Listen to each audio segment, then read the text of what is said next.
Okay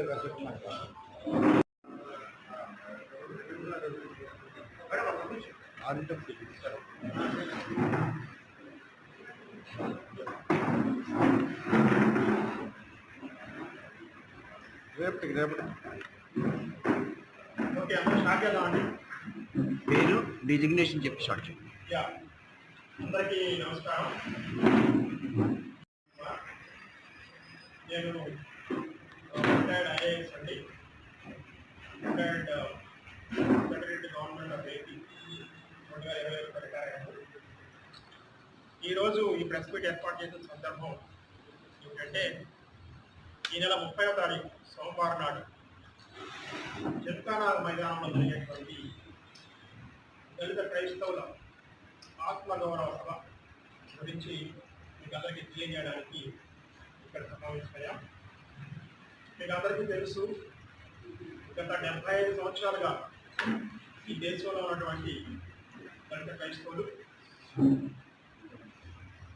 వివక్ష అనుభవిస్తున్నారు. మనకి రాజ్యాంగం 1950 సంవత్సరం జనవరి 26న అమల్లోకి వస్తే అదే సంవత్సరం ఆగస్టు 10వ తారీఖు నాడు ప్రెసిడెంట్ ఆఫ్ ఇండియా ఒక ఆర్డర్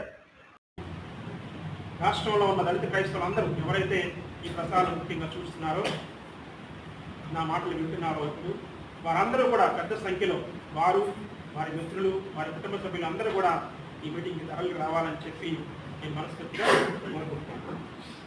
ఈనాడు నాతో పాటు ఇక్కడ ఈ క్రిస్టియన్ కోఆర్డినేషన్ కౌన్సిల్, అలాగే నాకు ఒక ఆర్గనైజేషన్ ఉంది, నేషనల్ ఫోరం ఫర్ దళిత క్రిస్టియన్స్కి.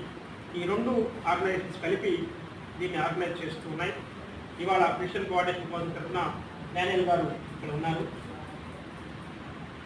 అలాగే క్రిస్టియన్ కోఆర్డినేషన్ కౌన్సిల్ తరఫున జగన్మోహన్ రావు గారు కూడా నా కుడి పక్కన ఉన్నారు. అలాగే ఈ మీటింగ్లో ఇంకా జి యశ్వరం గారు, అలాగే B Vinod Kumar general secretary Baptist church, అలాగే ఎం సురేష్ బాబు గారు రామవరపాడు, అలాగే బి అనిల్ కుమార్ గారు బాప్టిస్ట్ నగర్, అలాగే టి భాస్కర్రావు గారు గన్నవరం, కె ఉదయానంద్ గారు బాప్టిస్ట్ నగర్, ప్రసన్న కుమార్ గారు ఏపీపీఎఫ్ నుంచి అంటే ఆంధ్రప్రదేశ్ పాస్టర్స్ ఫెడరేషన్ తరఫు నుంచి నాకు పాల్గొంటూ ఉన్నారు. వారందరికీ కూడా నేను ధన్యవాదాలు తెలియజేస్తున్నాను. మరి ఇక్కడితో నేను చెప్పాలనుకున్న విషయం చూసింది. మీకు ఏమన్నా ప్రశ్నలు, ఏమన్నా క్లారిఫికేషన్స్ కావాలంటే ఇవ్వడానికి సిద్ధంగా. ఎస్సీలో చేస్తే వచ్చే బెనిఫిట్స్ మాత్రమే బెనిఫిట్స్ కోరుతున్నారా, హక్కులు మాత్రమే కోరుతున్నారు? ఎస్సీలో లేకపోవడం వల్ల ఫస్ట్ రెండు ఉన్నాయి. ఒకటి ఏంటంటే బెనిఫిట్స్ రావడం లేదు, రెండోది చట్ట ప్రకారం దొరికే రక్షణ కూడా దొరుకుతుంది. ఎస్సీలు ఏవైతే అనుభవిస్తున్నారో హింస, అది కేసులు కూడా అనుభవిస్తాం, కానీ వాళ్ళకి చట్ట ప్రకారం రక్షణ దొరకట్లేదు. ప్లస్ చట్ట ప్రకారం ఇచ్చే ఆ యొక్క బెనిఫిట్స్ కూడా దొరుకుతుంది. కాబట్టి రెండు 75 సంవత్సరాల నుంచి మరి మాకు డినై చేస్తున్నారు, మాకు కల్పించకుండా ఈ యొక్క 1950 ఆర్డర్ అడ్డపడుతుంది. కాబట్టి ఈ 1950 ఆర్డర్లో ఉన్న పేరా 3 తొలగించాలని చెప్పి మేము ముఖ్యంగా డిమాండ్ చేస్తాం. ఈ 72 సంవత్సరాల బెనిఫిట్స్ అనుభవించిన వాళ్ళు ఎవరైనా మీతో జాయిన్ అవుతున్నారా?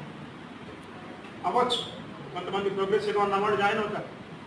మేము వాళ్ళని ఆహ్వానిస్తున్నాం. యాక్చువల్ మీరు కూడా రండి, మాతో చేయగలపండి అని చెప్పి వాళ్ళని ఆహ్వానిస్తాం. ఎందుకంటే కరోనాలో ఎవరు ఇలాగ 2 తరాలు 3 తరాలు జరిగి ఎవరు వచ్చి తక్కువ అనుకోవడం మన వాళ్ళు తరాలు ఇలా బెనిఫిట్స్ నడుస్తానే ఉంది. ఎటువంటి మార్పు? Corona is different. కరోనాకి చెప్పి